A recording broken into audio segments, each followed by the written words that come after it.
In today's video, I'm going to teach you how to start Steam in offline mode without opening it first. This is handy if your connection is unreliable, you're traveling, or you simply want Steam to boot straight into offline mode without any prompts. First, make sure Steam is completely closed.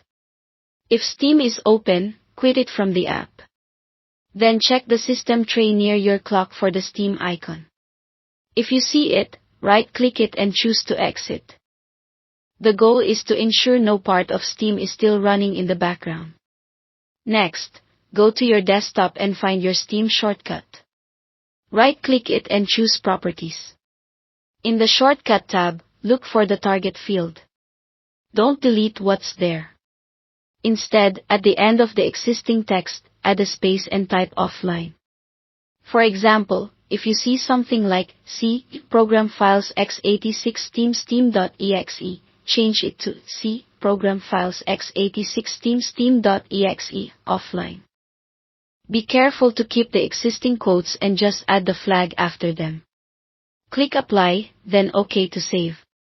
Now, to make sure nothing lingers in the background, open Task Manager and end any Steam processes you still see. This helps the change take effect cleanly. With that done, launch Steam using the shortcut you just modified.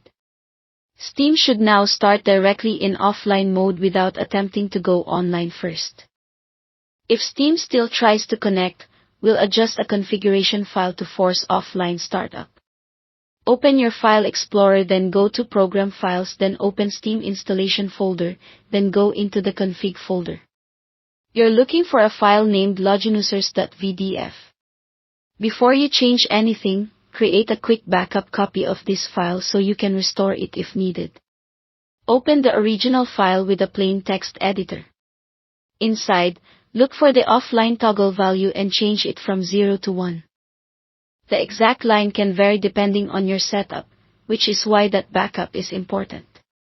Save the file when you're done. Restart Steam using the shortcut with the offline flag. With the configuration updated, Steam should now start in offline mode automatically. If you ever want to go back to normal behavior, remove the offline flag from the shortcut and revert the value in the file back to 0 or restore your backup. That's it, simple, reliable, and quick.